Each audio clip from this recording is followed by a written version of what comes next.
I wish to emphasize their statement. We do not find fault to degrade the people of your planet, but all are reverenced for the divine life within.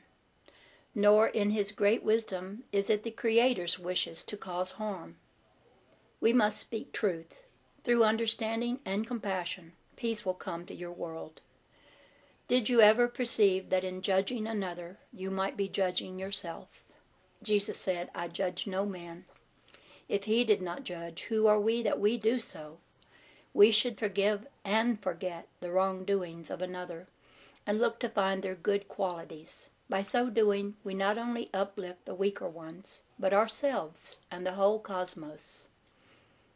The accumulation of all the negative causes which man has set up in the past must be met at the very close of every age. The slate must be wiped clean as we enter the new cycle, and we are finding it difficult to meet the rapid inflow of changes from these effects we have created. Change is the trend of the times, and the keynote is a knowledge of the Christ within. The disheartening thing is, as our brothers concede, as time goes on, the people of the planet Earth do little to help themselves or their conditions. There is no excuse for them to be in the condition they are at this time. If they will seek the truth, they could find it. But in their indifference, they haven't time to search for truth. If they were not so self-centered and foolish, they would have done something long ago about the things going on in the world.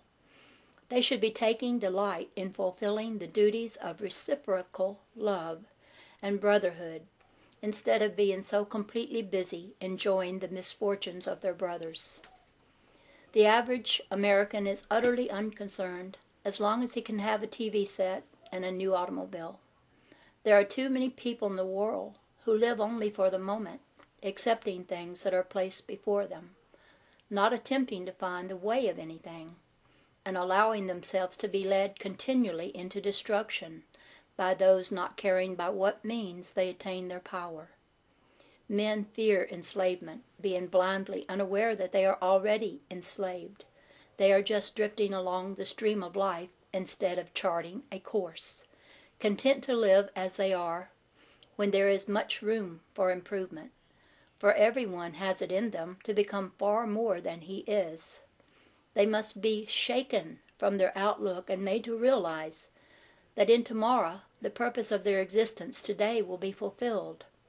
The proud head of man who has conquered most everything but himself must be bowed, and he must again learn to turn to the Creator to lead him in the ways of light, truth, and righteousness.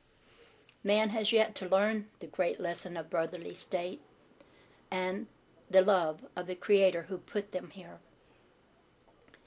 Man has dared trifle with God's law and his creation, rather than fulfill his purpose in service, working with him as one. If man had learned the laws of the Creator and lived in harmony with them, he would have been so rewarded, and justice would now reign throughout our land. Instead, man will now need to be strong enough to meet the consequences of his own thoughts and actions, since the things he has done will be returned unto him 100-fold. He will need to lift himself up by his bootstraps, up out of the chaotic river of humanity, to stand upon the bank and observe the masses in their true state of existence as they go drifting by, struggling forms, struggling nations, becoming more submerged as they wallow along the murky darkness of illusion. He must learn to meet the effects of causes in such a way that he will set up protective causes rather than destructive ones. If he will sit at God's feet, he must have an unprejudiced mind. He must realize that the things which are happening are not in the nature of punishment, but something for him to face calmly, without fear, without anger, meeting each experience as one of life's lessons, as something to be gained.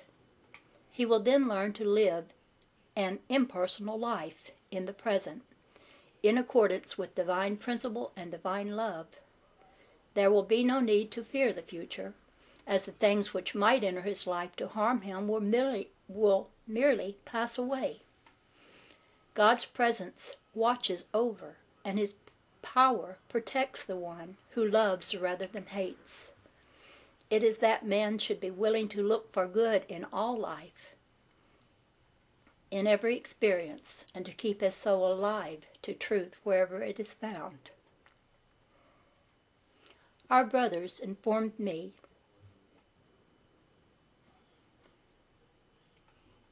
that our leaders on earth have not taught the laws of the Creator and of nature as they apply to our planet, nor do our various religions admit the possibility of man on other planets, lest they be proven wrong. They, the leaders, think of their world as being the only inhabited place, choosing to believe they are the only ones who live. There are many worlds that exist. There are ancient records on our planet that tell it is only one of many civilized worlds. There are a vast number that are evolved far beyond ours. Our greatest knowledge is that of young children in comparison with the masters of science in the cosmic university. When the Creator manifested the galaxies, he also manifested certain law by which the solar system must operate. There are 33 fixed laws a planet must be governed by in order to be actually and perfectly balanced in nature. Nature in itself is the 33 laws. Each world should know these laws and abide by them, so that they may have harmony and true love to keep them in balance. When we say nature, an ordinary responsive thought is, oh, nature, the birds and bees, flowers and trees, the sunshine, winds, and the 7 seas. But man must go deeper into nature to understand her, to understand himself. He should seek to regain the knowledge and simplicity of nature and her secrets that were once his. For nature is the schoolhouse provided for him in which to learn. Down through the ages, nature's rebel son has grown away from her, and selfishly and aggressively tries to dominate the world upon which he dwells, tries to improve upon nature instead of living naturally and closer to her. Although many have attempted to study and understand nature, only a few have succeeded in finding the path which leads to the understanding of cosmic law. The only permanent things are change and principle. Principle does not change, but everything in nature is continually changing, every moment, every second, and that change is rhythmic, following given cycles. Nothing happens by accident. Everything in this world is planned according to unchanging principle, for nature does not theorize. She is truth personified.